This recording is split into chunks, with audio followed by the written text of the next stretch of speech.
Flames consumed the small house, painting the night sky in shades of orange and black.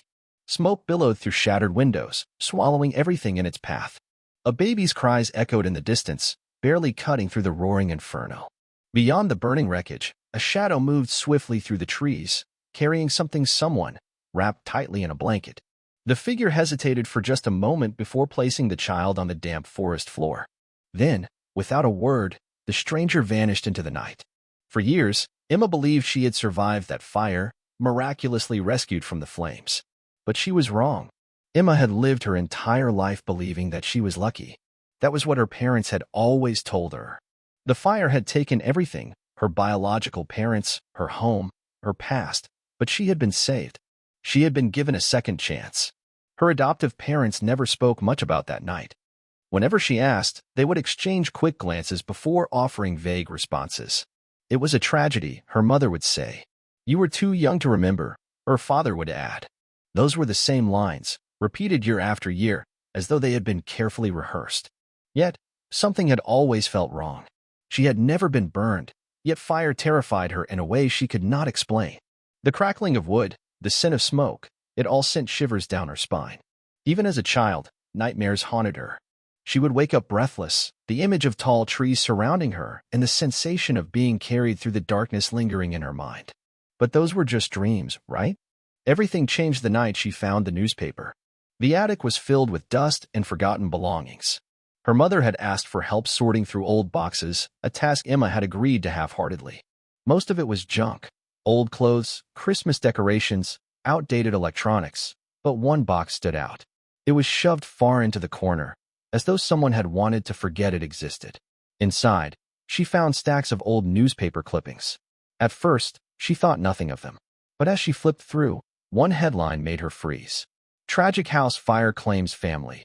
Only child presumed dead. Emma's breath caught in her throat. The article described a fire eerily similar to the one from her past, but something was wrong. The date did not match what her parents had told her. Even more disturbing, her name was nowhere in the report. According to this article, the child inside the house had not survived. The paper trembled in her hands. A chill ran down her spine. If the article was right, then who was she? And why had her parents lied? The newspaper slipped from Emma's hands, landing softly on the dusty attic floor. Her heart pounded in her chest as she read the headline again, hoping she had misunderstood. The words had not changed. The article was clear. No one had survived that fire. A wave of dizziness hit her. This did not make sense.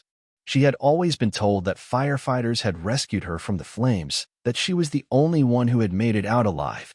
Her parents had never mentioned any doubts, never given her a reason to question the story. She picked up the newspaper again, this time scanning for more details. The report described a small house that had burned to the ground in the middle of the night. Neighbors claimed to have heard screams, but by the time authorities arrived, the house had been reduced to ash. The bodies of the couple inside had been recovered, but their child was never found.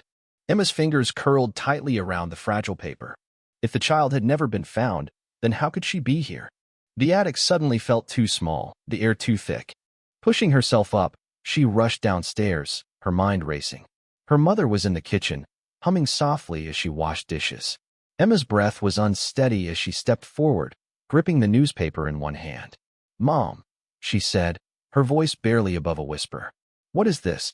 Her mother turned, a warm smile still on her face, until her eyes landed on the paper in Emma's hand. The color drained from her face instantly. "Where did you find that?" her mother asked, her voice tight. "It was in the attic," Emma replied.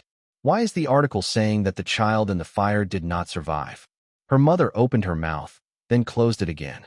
She glanced toward the living room, where Emma's father sat, flipping through a magazine. The silence stretched between them, thick with something unspoken. Her father finally looked up and frowned.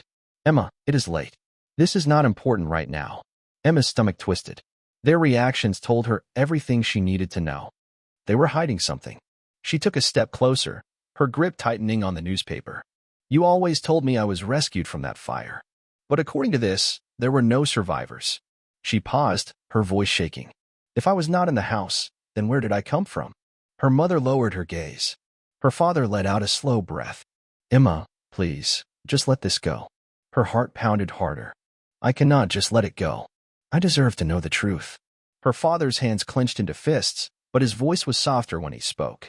You were never supposed to find that. A chill ran down Emma's spine. Those words confirmed everything. This was not just a misunderstanding. This was a secret, one that her parents had kept from her for her entire life. And she had no idea why. A heavy silence settled over the room. Emma's father had said it so plainly, as if those words were meant to be the end of the conversation. You were never supposed to find that. But for Emma, this was just the beginning. Her mind raced with questions. If she had not been in the fire, then where had she come from? If the child in the house had died, then why had her parents told her otherwise? She took a deep breath, forcing herself to stay calm. If you will not tell me the truth, I will find it myself. Her father's expression darkened. Emma, do not go digging into things you do not understand. Her mother reached for her hand. Sweetheart, we love you. That is all that matters. But it was not enough. That night, Emma tossed and turned in bed, unable to shake the feeling that her entire life had been built on a lie. The fear in her parents' eyes had been real. They were hiding something big. By morning, she had made her decision. If they would not tell her the truth, she would find it on her own. Emma spent hours searching online, trying to find any records related to the fire. But every time she entered the details, the same newspaper article appeared, the same one she had found in the attic. There was nothing new. No missing child reports, no survivor statements. Just that single conclusion. No one made it out alive. Frustrated, she turned to the only person she knew who could help. James. James had been her best friend since college, and he worked as an investigative journalist. If anyone could dig deeper, it was him. When she explained the situation, he leaned forward, intrigued. You are saying there are no records of your existence before the fire? Emma hesitated. Just my adoption papers. But there is nothing before that. James frowned. That is not normal. Every child has some kind of medical or birth record, even if they are adopted. Let me look into this. 2 days later, James called her, his voice unusually tense. I found something, he said. But you are not going to like it. Emma's hands tightened around her phone. Tell me. There is no birth certificate for an Emma Matthews before your adoption. No hospital records, no immunization records.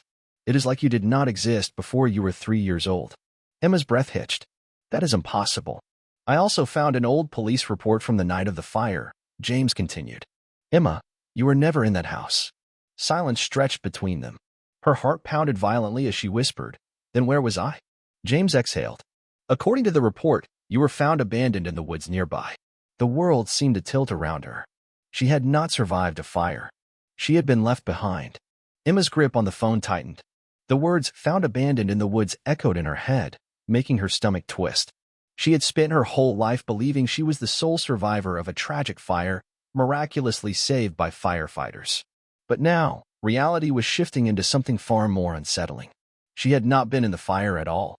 She had been left alone in the darkness, in the middle of nowhere.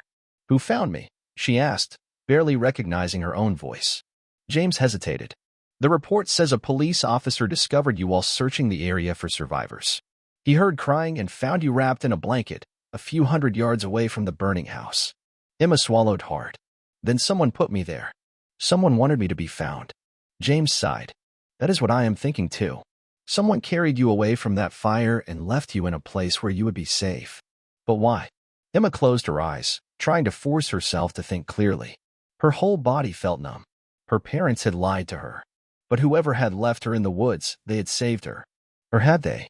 There was only one way to get more answers. She needed to speak with the police officer who had found her. James did not waste time. Within hours, he had tracked down Detective Henry Mitchell, a retired officer who had been on duty that night. Emma's hands shook as she dialed his number. After 2 rings, a deep voice answered. Mitchell speaking. She swallowed hard. Detective Mitchell, my name is Emma Matthews. I believe you were the officer who found me the night of the fire. Silence. Then, a slow exhale. I was wondering when you would come looking. Emma's breath caught in her throat. You remember me? How could I forget? His voice was quiet, almost cautious. I remember every detail of that night. But I need to ask you something first. Emma's heart pounded. What is it? Why are you looking for the truth now? She hesitated. Because I just found out my parents lied to me. They told me I was rescued from the fire, but that is not true. I was left in the woods. And I need to know who put me there. Another long pause. Then, his voice dropped to a whisper. Emma, I think you already know the answer. A chill ran down her spine. Whoever left you there, he continued, was the same person who set that fire. Emma's breath caught. The person who had saved her was also the one who had taken everything from her. Emma's mind reeled. The weight of Detective Mitchell's words sank deep into her bones. The person who had saved her was the same person who had set the fire. It made no sense. Why would someone burn a house down, kill her biological parents, and then spare her? Why take the time to carry her away, wrap her in a blanket, and leave her somewhere she could be found? Emma gripped the phone tighter. How do you know this? Mitchell's voice was calm, but there was something beneath it, something heavy, something haunted. Because I was one of the first officers on the scene. We found you wrapped up carefully, as if someone had made sure you would not freeze overnight. That was not the action of a man trying to erase evidence. That was the action of a man who had a choice, and chose to let you live. Emma's heart pounded against her ribs. Do you know who it was? Another pause. No, but I know what your parents were involved in before they died. A cold chill ran down Emma's spine. What do you mean? Mitchell sighed. Your biological parents were not just ordinary people. They were involved in something dangerous. They had information, something someone wanted buried. Emma's breath caught. What kind of information? That, I do not know, Mitchell admitted. But what I do know is that someone powerful wanted them silenced. That fire was not an accident. It was a cover-up. The words made her skin crawl. So, whoever killed my parents, left me alive on purpose? Emma whispered. Mitchell was silent for a moment before he spoke again. That is the part that never made sense. If someone wanted to eliminate every trace, why leave a child behind? Emma's thoughts raced. It could not have been guilt.